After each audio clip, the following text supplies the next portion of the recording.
good program. Talking about trees, and first we will start with Paul Gasowski with the Sustainability Committee, put that program together, trying to get people to be aware of and appreciative of the trees we have in Lee. And we can talk a little bit more about that and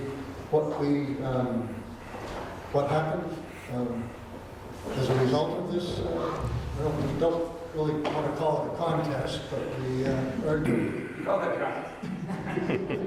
but anyway, so we'll start with that, and then later, after we're done with the trees of Lee, we have Don Quigley, who will be speaking about trees in Lee and the wildlife. And I'll talk more of that after we finish this.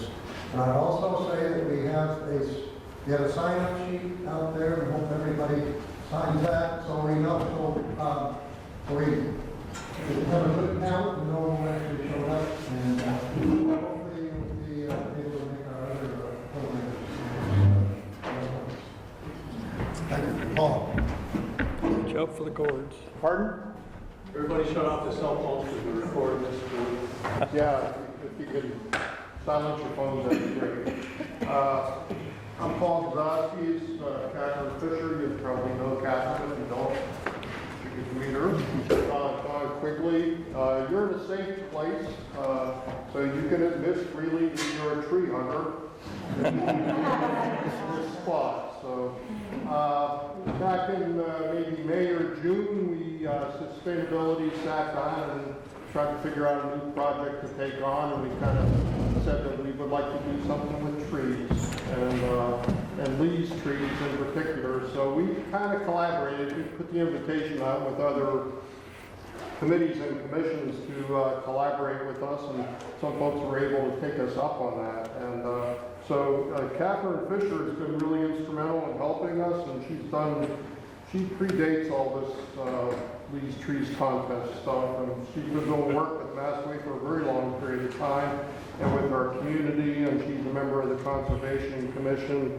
The iconic Don Quigley plugged easily into this and helped us out. And Don and I went out and measured trees last Friday, the finalists, because we were looking for the biggest trees for this year in Lee. And Ruth Eifert from the library collaborated with us, along with Chuck Cox and Donna Lee Woods of the Ag Commission, and members of the Heritage Commission plugged into the equation. Some submitted entries, and they have an interest in some of the photographs, perhaps, at the end of the contest.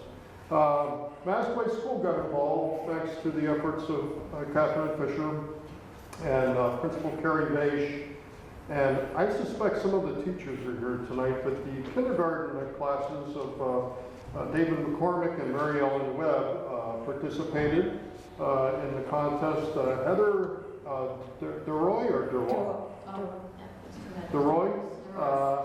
participated with her second grade students, and Heather Buswell is here with her fourth grade students. You need to know, we had, at one point about a month ago, we had like 6 entries. So, and they were mostly people on our committee. And we were milking it for what it was worth. But then a bunch of people entered, and it got pretty exciting. So they're all over there. So take a look at it, and we're going to present some awards tonight. So Catherine and I are going to start with the elementary awards. And one more mention, Kerry Brown of the Select Board took a keen interest in this, so he showed up a couple of times to kind of help us out, and he was one of our judges, along with Dawn and Catherine and several other people. And hats off to Denise Duval, our town secretary, who puts up with my attempts to get everything in the e-crier, because I send her stuff that she's never seen before. So, and we're still trying to sort through how to get it in there correctly. So, all those thank yous. Thank you for being here. Thanks to all the kids and all the people who participated in this. We had 30, maybe 36 entries. So we start with the elementary kids. We should make it clear that you're just going to have one set of awards, but the elementary kids won everything. So This was unique. Oh, The big. kids kind of showed up the adults in many respects, so, okay, so here you go. They swept the Shall I board. start with, Yep. okay. So first place in the youth division for the big tree category went to Heather DeRoy's class, second grade class for the wishing tree, which is in Massway Forest.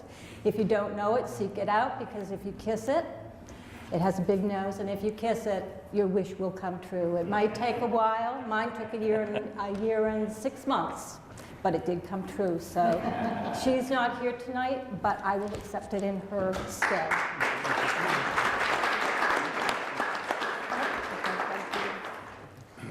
For unique tree, first place goes to Mr. McCormick and Miss Webb's kindergarten classes for the dragon pine. Do you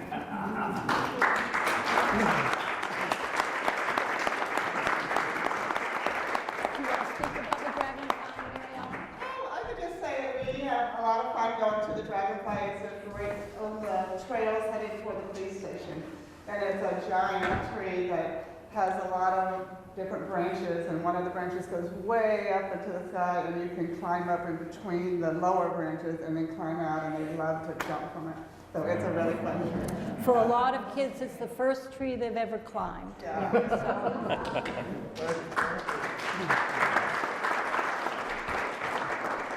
And first place in the art category goes to Heather Buswell's fourth grade for the umbilical tree.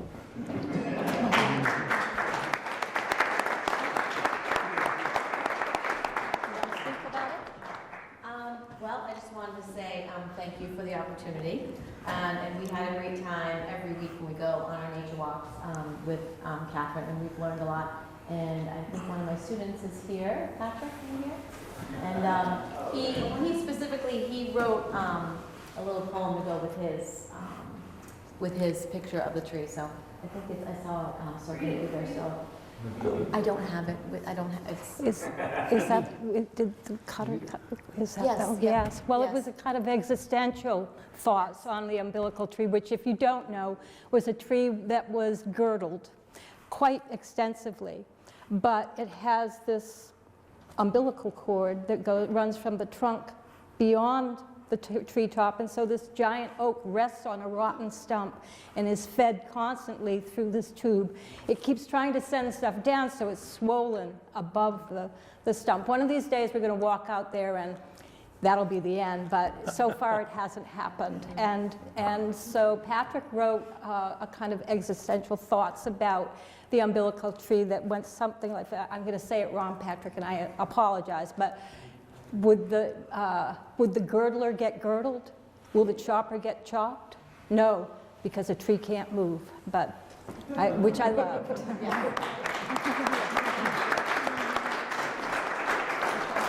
I done?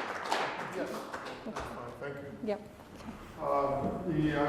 The fourth graders made a book, and the book's over there, and I put the book up in a slideshow on the computer monitor. It's a book and all the elementary school entries. Sorry, adults, I'm so compelled to put the elementary ones up there that I put them up there. We had three categories. We had big tree category, coniferous and deciduous. We had unique trees, and then we had a category called tree art that opened it up for anybody who had inspiration from a tree or wanted to do art or submit anything. So we're going to start with big trees, and we're probably going to do this next year. So someone is going to have to unseat this gentleman in this category. So first place in the coniferous tree goes to Chuck Cox for the mast tree.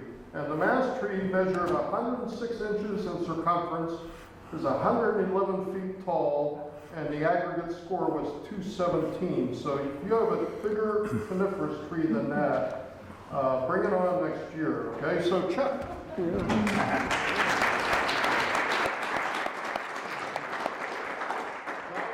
Last Friday measuring, so you have any choice words for Chuck's trees? Keep them coming. Keep them coming, yeah. Yeah, I measured them taller than you did. I guess hopefully you did it better. We all think our kids are greater than they really are, too. Yeah, I tried that with a stick, but my arm must be a different length than the stick. In the deciduous category, the first place tree, and this was very close, was one of Plummer's sycamores at the Plummer Homestead. And that particular tree, the one right nearest 125, was 134 inches in circumference and 99 feet high for a score of 233. And that goes to Kelly Perkins. I don't know if she's here tonight, but we'll root this to her.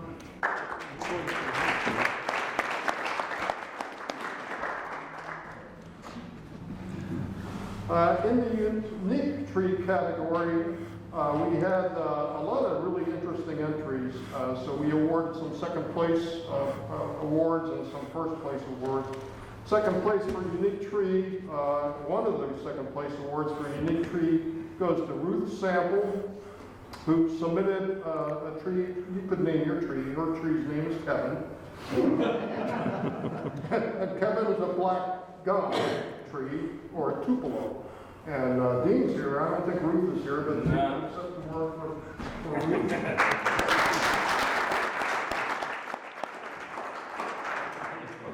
This is off a high road, so if you're out there, I guess there are some other black gums around. Is that fair to say? Oh, there are a few, not many. And there are sycamores too. Yes, yep. Quite a few sycamores. I grew up in southwestern Pennsylvania. The junior high school was a block and a half away from me. The street leading to the junior high school was lined with sycamores, and the front of the junior high school was lined with sycamores. I didn't think we had sycamores in New Hampshire, but these trees are really particularly good. Second place also in the unique tree category goes to Scott Bugby for his sycamore. His sycamore's name is Big Jim. Scott's at the select board meeting tonight, and we moved this to him. So.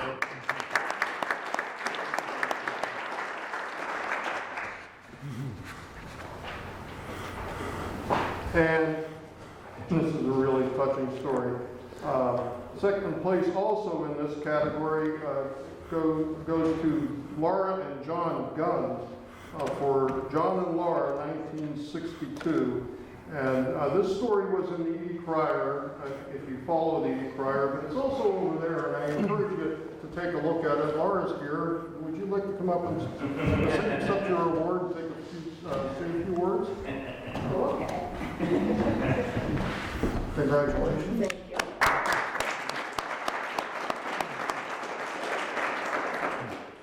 I feel most of you have heard the story. In 1962, John and I moved to Carpenterville, we were married. That was 56 years ago. And we were walking in the woods one day and decided, let's put our initials on this tree. So we did. And 56 years later, they're still there. I'm sure the picture's over there someplace. It's really fun to walk in the woods. Now they're over my head. They weren't when we first put them on. But this is related to the Cartmans. You also will see that Moses, John Reed Whittier wrote a poem in memorial to Moses Cartman. And in it are the words, I can't remember them all, but talking about the name written on the beaches of the, you can see it over there. So we're just following the tradition. We put it in just about 100 years after John Reed Whittier wrote the memorial to Moses Cartman. So hopefully somebody will put their initials in 100 years after we did. They've only got what? 46?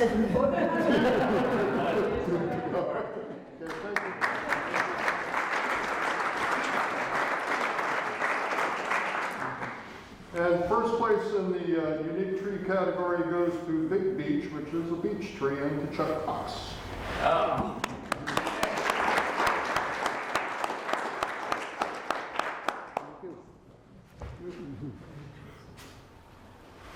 In the tree art category, we had, this is our final category, we had 3 first place awards because we were so impressed with what these folks did that we decided to give 3 awards. So first place in the tree art category for photography is the climbing tree, which is the photographs over there, which I encourage you to take a look at it because the whole family's up in the tree. It's a red oak tree, and again, it's the Cox family.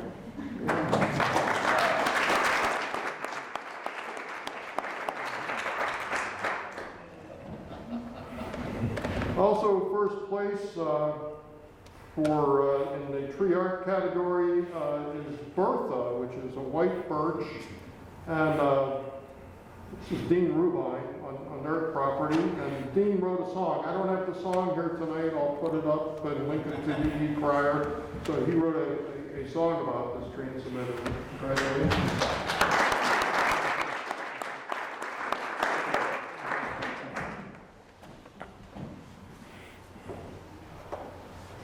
And another first place in the tree art category for poetry is Mama Beach and Her Offspring, and it's a beech tree, obviously, and that was submitted by Jennifer Mesker. Jennifer?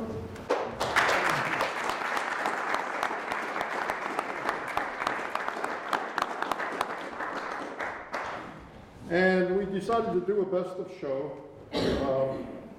And we judged these about a week ago and just kind of looked over everything and aggregated the youth contestants with the adults. And this year's best of show goes to the umbilical tree, and that's Heather Buswell's fourth graders.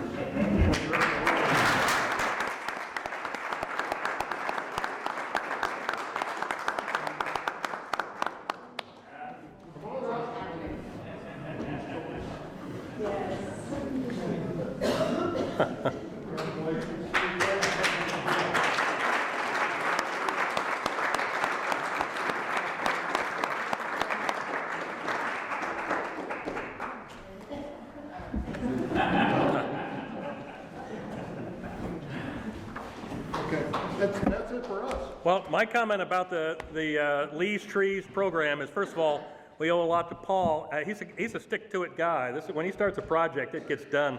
So thank you very much, Paul, for shepherding this thing through.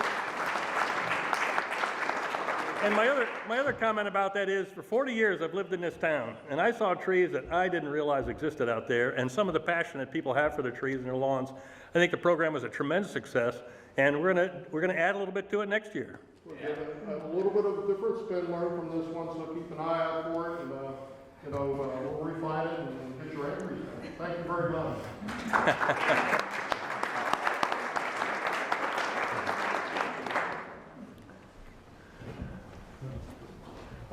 Thank you very much, Chuck. And I look around the room here, and I see some of my professors here, and my wildlife professor appears. So if I start rattling nonsense on about wildlife, Dave, you'll bail me out, right? Thank you so much. Great to see all the friends and neighbors here. And this has been the last year or so. We've been running these things on Monday night primarily for agriculture and agriculture in the community. And so I've been raising my hand from the back of the room and said, well, what about forestry? Forestry is a little bit about agriculture too. And so tonight is a little bit about forestry night for the town. And I just wanted to bounce off some things from this group. And so first thing I've ever learned about doing any public speaking is to find out what people know in the room already. And so here's your quiz.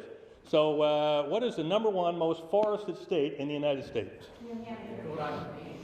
Rhode Island? No, I heard New Hampshire. Maine. Okay, so Maine is #1. Who's #2? Number 2? New Hampshire is #2, of course. It has been for quite a while. So 87% of the land base covered by forest.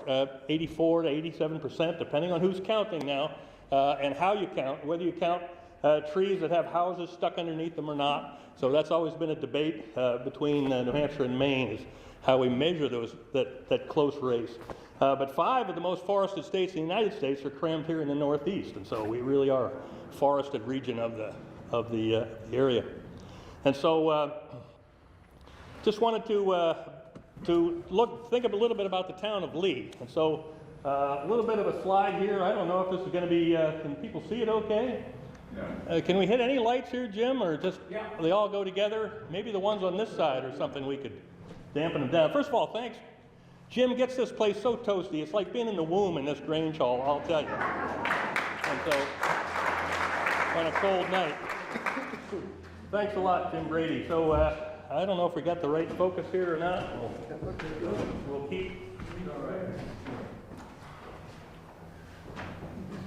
Oh, it's going to be okay, I'm sure. My photography's not that good anyway. The town of Lee is about 12,000 acres or so, and about 64% of it is covered by forest. And so that puts us all in pretty good stead of being forestry people. Around forests, it's our green backdrop of our daily lives. And of course, 64% forested. It may be that this is the most forested this town has been practically since the Civil War. So we may be growing more forest than we do other kinds of things. So not unique in the town of Lee. Of course, we've got Nottingham to the west and Durham to the east. And so in this region of the state, about 60-some% forested is about where we are. Well, we're going to advance slides now somehow. Now I'm going to have to find the enter button here with the lights out. Okay, so a slide that many of you have probably seen before, a little bit about the state of New Hampshire, population growth versus forest. And this is our forest growth from 1750 all the way up to an estimated 2025. And see some really interesting inflections about forestry in New Hampshire. First of all, it started here at about 83-84% forested in 1750. So there was some open land here, of course, when white settlement began. And after white settlement began, there was a precipitous decline in forest area until a pretty interesting inflection point about 1850.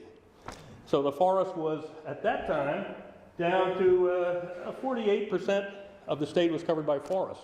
And the rest had been cleared, of course, for agriculture. So who's got any theory about why in 1850 there was this big inflection point and all of a sudden we started gaining forest again? Civil War. No. Civil War, westward movement. West. Go west, young man. The Industrial Revolution was a big part of it. So up until 1850, people felt the only way they could make a living was to hoe away at this rock pile we call the state of New Hampshire and try to make a living out of it from agriculture. And of course, come 1850 and the Industrial Revolution, all of a sudden some of those people started saying, we can move to Lowell and Lawrence and Manchester and Nashua, and we only have to work 6 days a week, and we can make a living. Sounded like a great deal at the time, I'm sure. So farms were abandoned. People left the hill farms and went to the cities, and of course, at the same time, the advent of steam gave us some other ways to move on rivers and on rail, and so people started to leave the area as well. Westward expansion, of course. People came back from Minnesota and said, you know, you can put a plow on the ground and go for a mile and not hit a rock. No, it can't be true. Well, sure enough, it was. So we lost a lot of our agriculture at that time to westward movement. And you'll notice that the sort of comeback of the forest was very similar to its decline as far as its pattern and its slope of the graph and so forth. Until we hit about this mark here in about 1983, where another inflection takes place. And that's, of course, the year that the state of New Hampshire hit 1 million people, up thereabouts. And so at 1 million people, of course, we started to lose forest again to clearing for soccer fields, and Walmart parking lots, and homes, and other kinds of highway systems, and other kinds of things that were deemed necessary at the time. And of course, that's the situation that we have all over the state. And it was no different here in New Hampshire. New Hampshire probably, southern New Hampshire rather, in this region in the town of Lee, probably got cleared a little earlier, and it might have come back a little earlier because people were quick to hit the cities and hit the rails and get out of town after the Industrial Revolution. So here in the town of Lee, we seem to like to live in the woods. So you can drive up and down the highways and you can see that people make a lot of effort to build their homes among the trees in the forest. I did, many of you probably did as well, clear the smallest patch possible, stick your house in there, and the rest of your lifetime you spend cutting away the trees you should have removed when you first started the project. Because as we all know, trees grow, and they tend to grow over open spaces, and before long, all those trees are leaning toward your house, and makes it for an adventuresome sort of lifestyle. But we like to live in the woods. There's something about that we felt was important, or we wouldn't have done it. So my house up in the north end is from the north end here. We got some north enders, north end of Lee. No different. Built the house in the middle of the woods. Been clearing trees ever since. And so you'll notice about this picture there's a green and white sign over there on the left side, a tree farm sign. So I don't know if there are other tree farmers in the room. Any other tree farmers? Yeah, we have a few, yeah. So, and the tree farm program is a national program. And this program, of course, recognizes forestry, encourages people to practice forestry, sustainable forestry, wood, water, and wildlife is their sort of slogan sign. And so we've been in part of the program for as long as we lived on this piece of property. And I'm also a tree farm inspector, so I go out and do other inspections of tree farms and so forth. And it's a neat program, not a nickel of value in the program. It's just a way of measuring your progress and to be encouraged by your peers for doing some forestry work and good forestry, and that's value enough for many of us in the program. And my woods is no different than mostly everybody else in the room that has a patch of woods behind the house or a forest of some kind or a couple acres. You know, we've got some nice trees. Most of the trees necessarily are first generation timber from an agricultural enterprise, out of the pasture. And so my trees are, of course, are no different. We've got some hardwood, we've got some pine. The oldest trees in the property are about 80 years old, count back, and we're coming out of World War II and out of the Depression, and that was once pasture, of course, has grown up to a forest, and a pretty decent one. And in that forest, of course, we recognize a lot of interesting wildlife activity, and so one of the motivations we have for fussing around with that forest is if it isn't big enough to generate much of an income from it, we certainly enjoy observing wildlife, being around wildlife, and that turns out to be a value that's pretty hard to put a price tag on for the most part. And every now and then you find a magnificent forest nymph out there. So about this slide, so my wife Gloria, she hates me now from the back of the room. But as it turns out, forests are not static things. You know, we look out the back of our windows and we see the same trees year after year. We don't see much growth, and so we're thinking about trees in our time, in the growth of our families and our kids and our careers and so forth. Think about it in forest time, they really aren't very static. Things happen out there, and they happen in a big way sometimes. So this was a February windstorm. I think this is the one that got Eric too, right, Eric? Right. So a lot of people that own some forest land really saw some damage.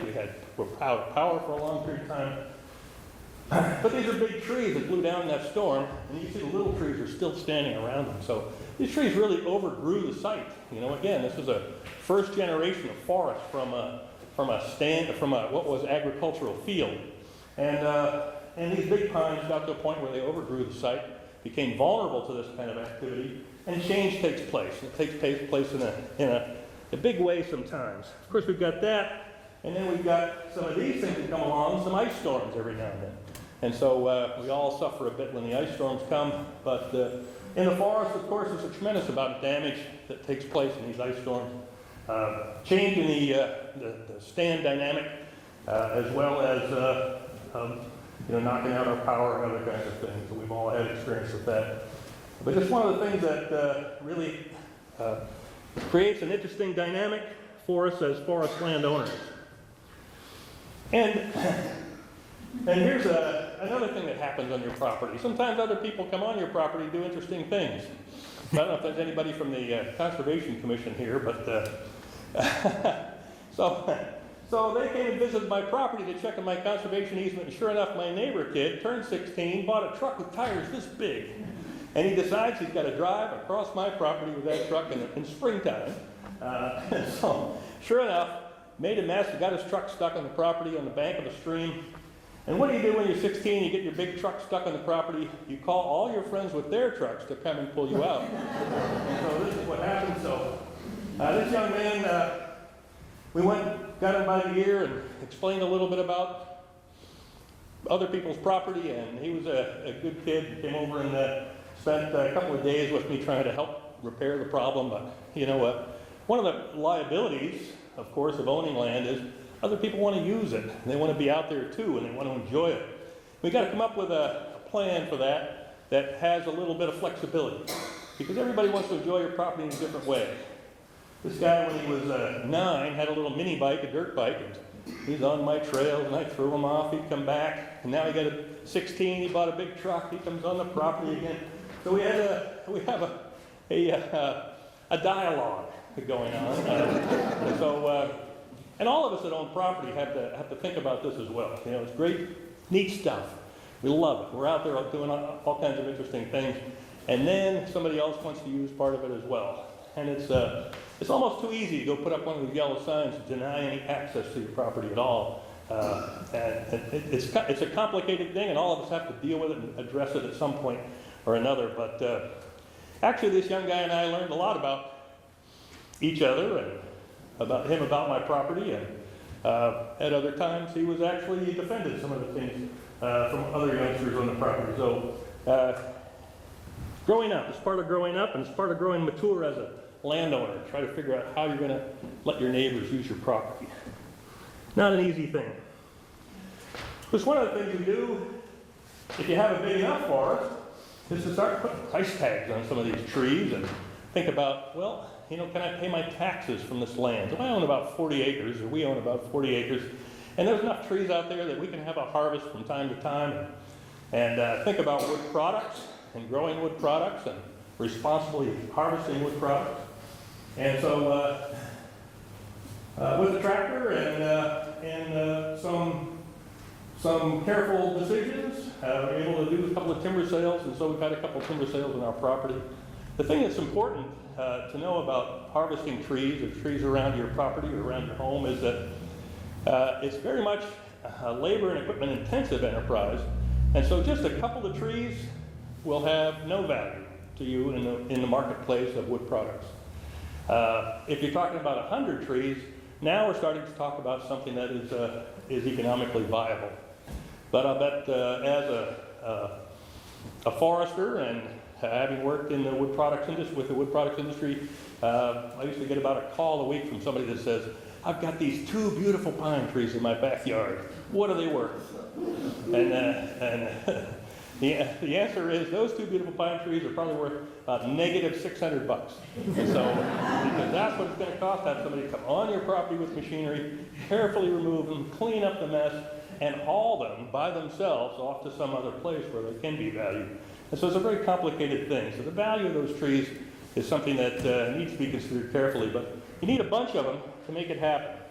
But harvesting, of course, in our neighborhood, we have people who have sort of kept the older systems alive and the small harvesting systems. And so, where's Jim? I hope he's still back there someplace. I'm back here.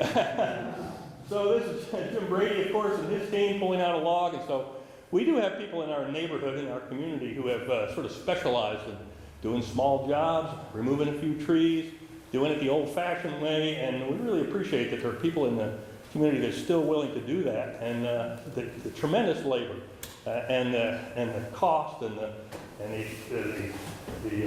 lifestyle of owning these kind of livestock and equipment and putting it to work is a resource that really is hard to come by in the town. And of course, another one of our neighbors, I put these in here knowing Chuck and Jim would be here, so this is Chuck's team of horses working on a small harvest on some town property right across the street from my house on the Maud Jones lot. So and this guy over here is just amazed at what's going on, if you can see it. Another interesting thing to think about relative to owning forest land and owning this kind of a resource in your community is the hunting picture. You know, what happens out there? You know, who are these people? What do they do? Why is it important? We all know where to find turkeys. They're around our house all the time. How can this be a challenge? Well, you go out there on the first third of May and opening day of turkey season, all of a sudden they got smarter somehow, these turkeys.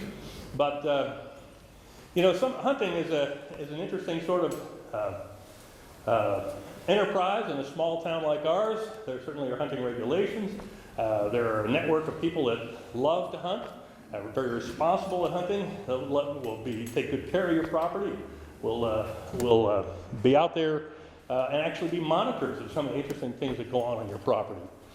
And so, hunting is one of those things that, it might sound simple to say that it's in our DNA, it goes back a long ways.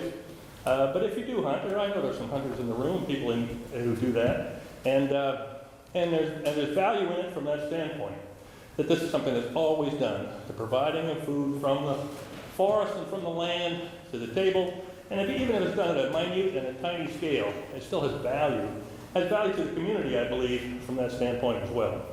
So as a youngster here, that I was able to take out on some of my property and a successful hunt.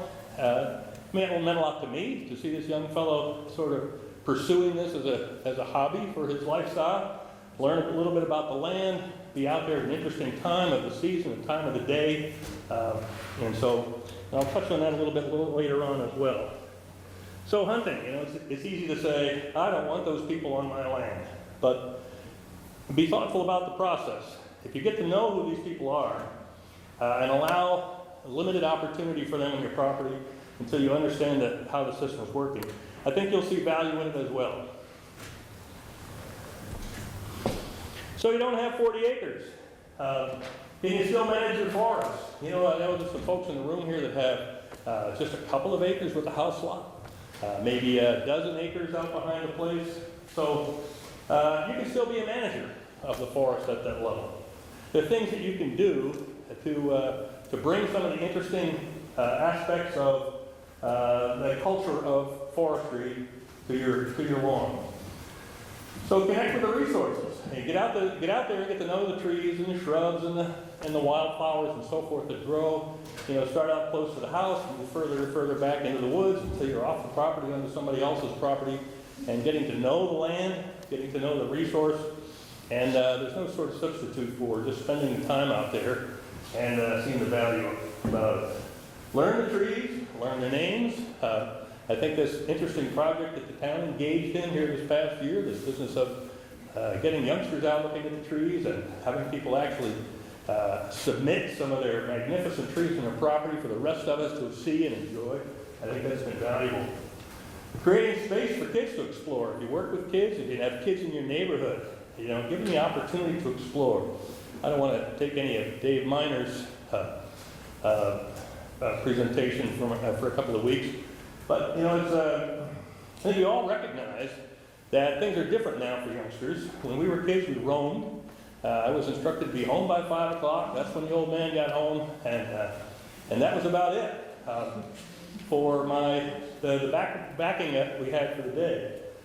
So creating that place where kids can be on their own without adult supervision, get them out there, give them a place to lean some sticks up against a tree and call it a fort. Or, what's it take to build a fort? Well, it takes a little bit of remote space, 2 kids working alone, and a vivid imagination, and some resources, and at the end of the day, maybe a couple of Band-Aids.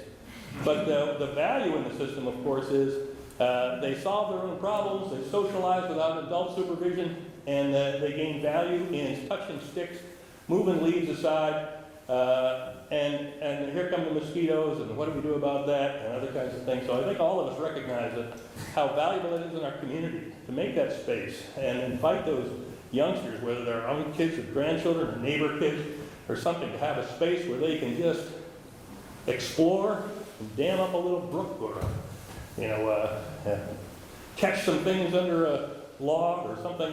But I think we also need to think about letting them do it on their own sort of critical thinking skills and socializing skills. We play a big role in that, and maybe we play too much. So think about energy. What am I talking about relative energy? Of course, the sun.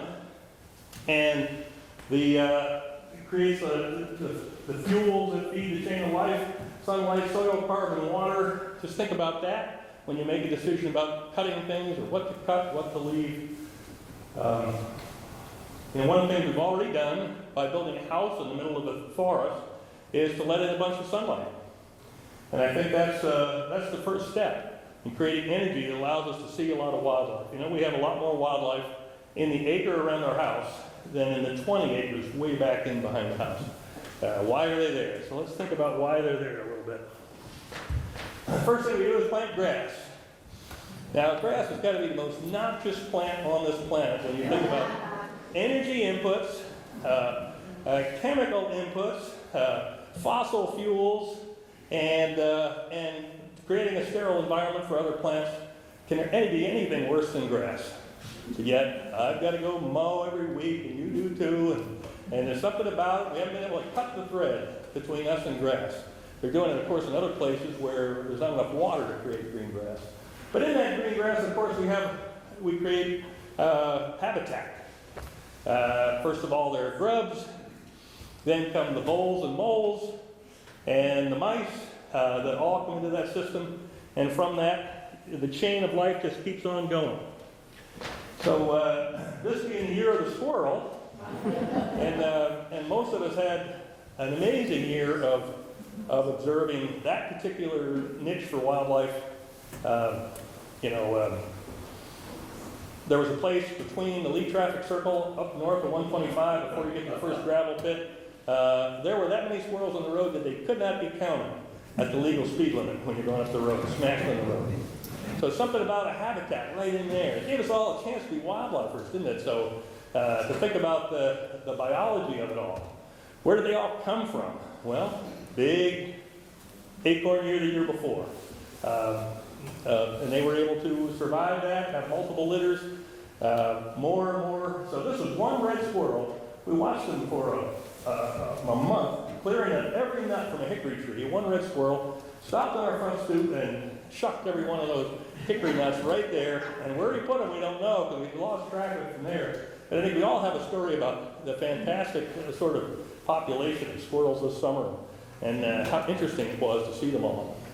So what happens next year? That's going to be the fascinating next chapter of the story.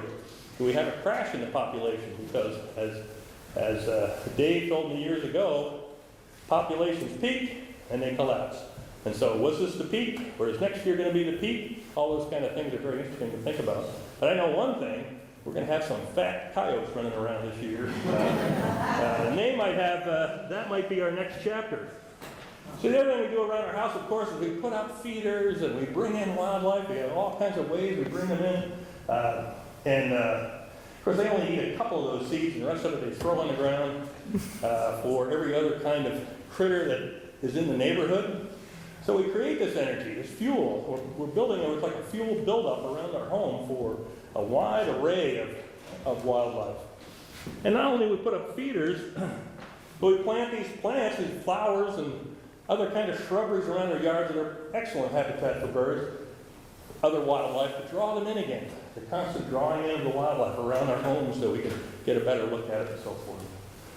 So a lot of fun to see this stuff, and it pulls them right up to our windows so we can just gaze out the window and see all this interesting wildlife activity.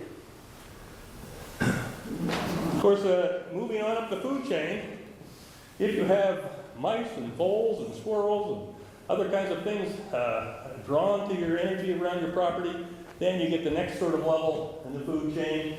And sort of beyond that, we start to bring in some other critters that are going to feed on those small rodents and mammals and other kinds of things around your property.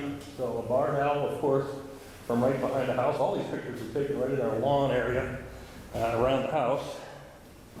And who's heard of barred owl around their homes? I think most people have.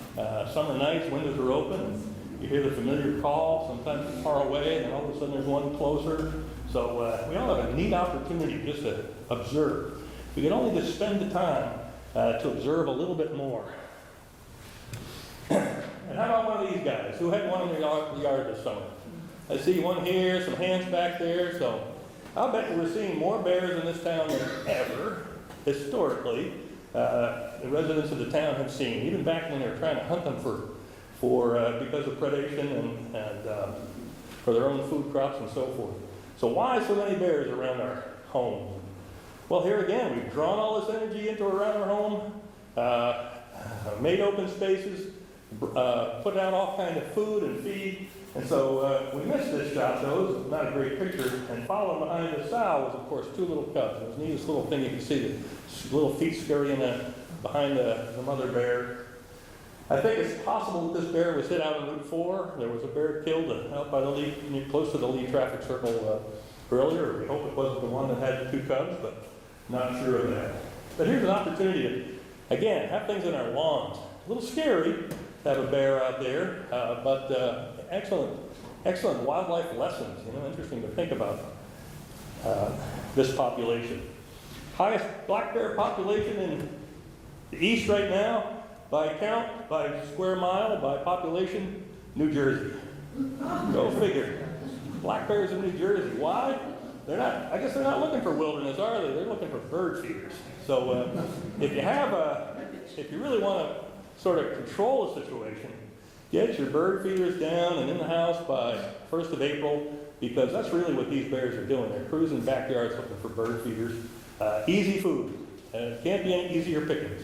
And so all they have to do is scare away the occasional dog or landowner with a broom, and they can have all the food they want right in our backyards. Not a great system, really, when you think about wildlife management or the long-term health of the population of these guys, because it just doesn't bode well.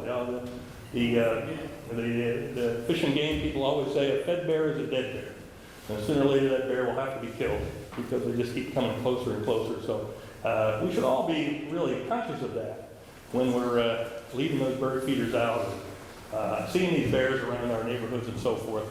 That's something to encourage.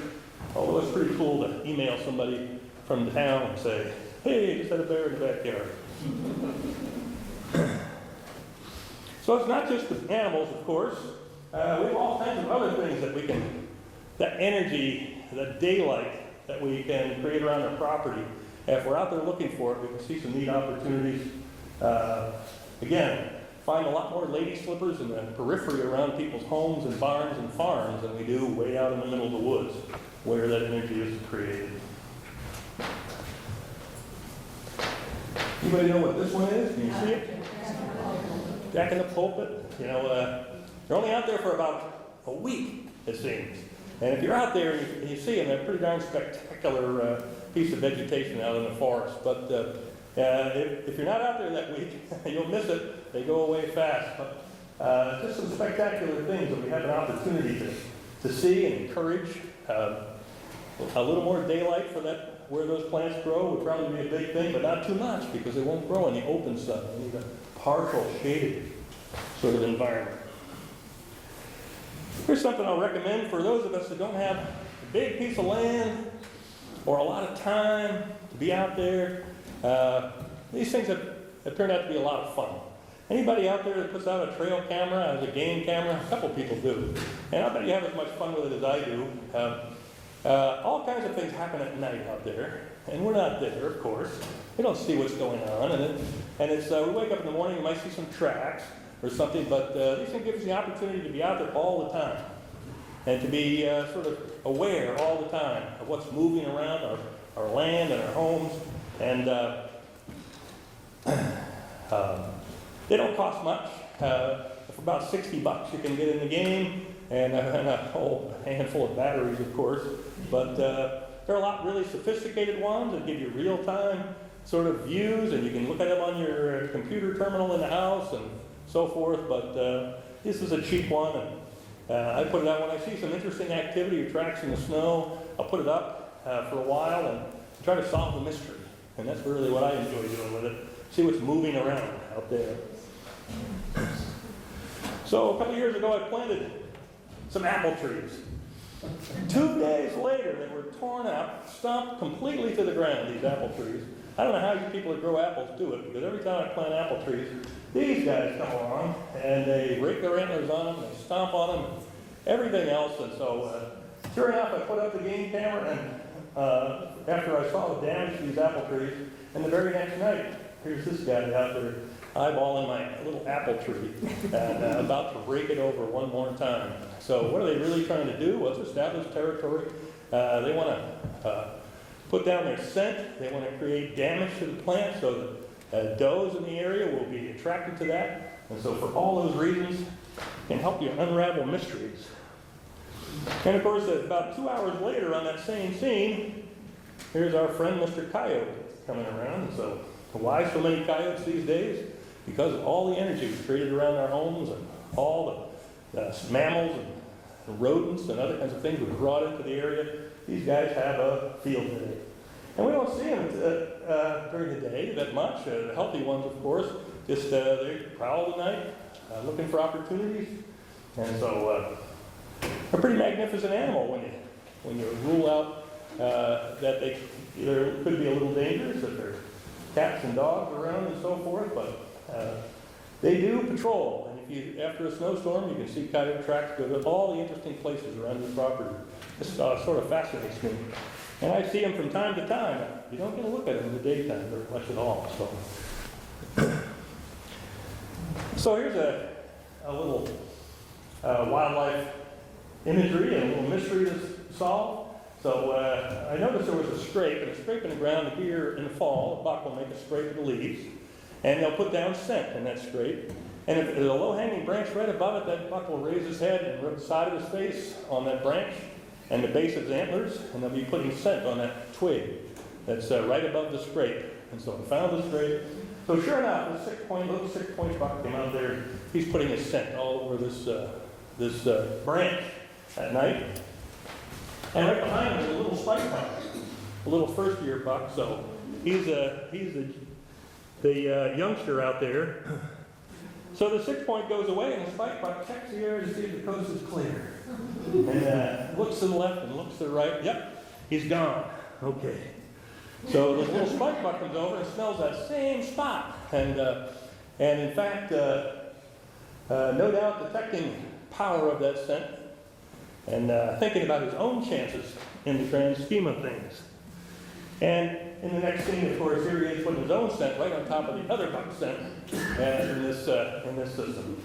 So no doubt both of those bucks will be watching that spot for the next couple of days as an attractant to those in the area. So this is kind of fun I like to have with just being able to aware of what's going on at night out there around the property. So a lot of fun for you. So here's something you might have heard about. An interesting concept that's been lighting up the internet. Shinrin Yoku. So who's heard of it? Who's anybody heard of that terminology? I see a couple of the familiar faces out here, folks that spend a lot of time around the forest. It's a Japanese term, and the Japanese back in the 80s started doing some research on what happens to people when they simply leave their home and environment of the city and go to the forest and spend time in the forest. And so immersing themselves in the forest environment. And all kinds of interesting things seem to be coming up from those kinds of studies. One is that when you go along, there's some rules to forest bathing now. First of all, you're supposed to wear clothes for this one. It's not like your Saturday night bath. So, and you'll want to wear clothes anyway. And you go to the woods alone, and you just spend some time out there alone, and no electronics, and you just sit, and you observe, you absorb, you immerse yourself in the forest system. And so, and when that happens, they find that your blood pressure goes down, it's a calming influence, and that has a lasting effect on you for days after this particular experience. So you want to be out there for about at least 15 minutes or so. You know, when you go to the woods, one of the things that hunting teaches you is that when you enter the woods, you create a disturbance. The animals that live there are very aware. Even if they don't see you, they're aware of your presence. And so it's a little bit like throwing a rock into a body of water, and you see the ripples going out. Well, if you causes a disturbance. In time, though, those ripples get smaller and smaller and smaller, and finally the water's flat again. So you need to be out there long enough to let the water go flat, let the disturbance you made let the quiet sort of re-establish itself in the environment around you, and just observe. And so I guarantee that if you spend 15 minutes quiet in the forest, alone, something very interesting will happen. Whether it's a little bird or just, you'll notice some plants or trees that you never noticed before, and so your awareness is heightened at that time. So this is sort of an interesting new concept that is being studied by some of the major universities to see if this really are long-term health effects from just simply immersing yourself in a forest system for a period of time and let your body calm and try to understand the chaos of plants and materials and animals around you and let that be part of you. I think there's another dimension, and I talked about it a little bit before when I talked about hunters and hunting and so forth, but I think, well, this always happens, eh? Let's see if I can get back on here. Because you said no electronics. I love them, huh? The other dimension is, I think, in thinking about this, how many millennia have humans had to survive in this environment by their own wits and their skill and their perceptions and their senses? And now, how far are we removed from that era? Well, I think we're about 4 generations removed from our needing that ability, sharpened senses, heightened awareness, calming, getting our sharpened vision, sharpened hearing, sharpened awareness of what's around us for survival purposes. And I think that's still in us. And I think if you go out there, and I think you spend some time out there, you'll feel it. You'll hear little things that you've never heard before. Even somebody as half deaf as I am hears amazing little things at daybreak when you're in the woods. You'll see things. Your vision will put together pictures of chaotic things around you, a pile of leaves, a stump and a fern, and all those kind of things will all of a sudden be a little more, come into a sharper focus. And so I just think there's something still in us from that time when we needed those survival skills in that environment. And it might be the last generation, so you've got to preserve it, you've got to make it work, right? So get out there and do that. So that's about all I have to talk about, really, and I'd like to answer some questions, but, you know, it's almost over, this thing. It's winter.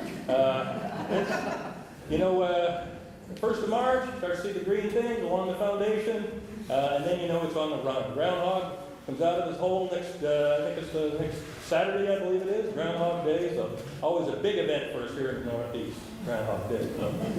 So anyway, thank you very much, and if you have questions or comments, about some of the things that we talked about, I'd be glad to entertain them.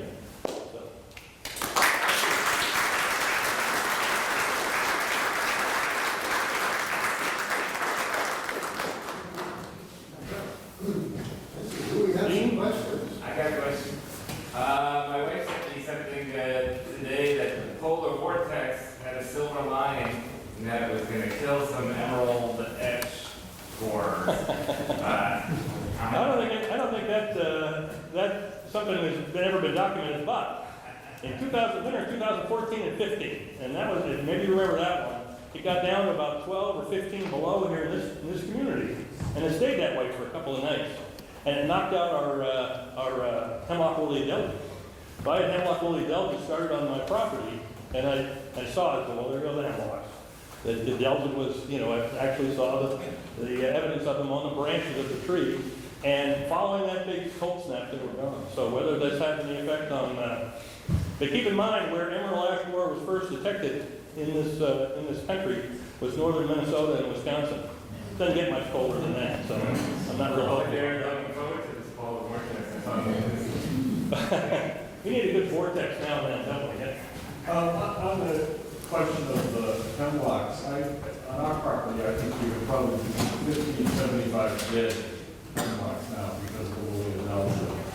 Would you recommend cutting most of them down or leaving them where they are, or what do you say? I think the first assessment should be whether they're a hazard to anything. So if they're a hazard to your home or a hazard to a trail or a road or where you park your magnificent yacht for the winter or something like that, then I would say they should be addressed. But, you know, really one of the things we've learned in my career as a forester, one of the things that started to gain a tremendous amount of value is standing dead timber, dead and dying, coarse woody debris on the ground, and how that is really the beginning of that food chain we talked about in the energy because of all the insects and invertebrates that hang out in those things. So if you can afford to leave them, I'd say leave them and watch them rot and watch the bark fall off, and the affiliated woodpeckers come in and they'll take care of them. And the little nuthatches that like to hide the seeds from your bird feeder under the bark of those dead trees. So it's something that's pretty neat to see. So the real reason you came by, I know there's nothing on TV tonight, that's one of the reasons. But the other reason you came should be that Ruth over here puts out the finest snacks in all of public presentations in the community. So please stay and enjoy. And I'll hang out for a couple of minutes. If you have an interesting thing you want to talk about relative to your forest, please do. Yeah?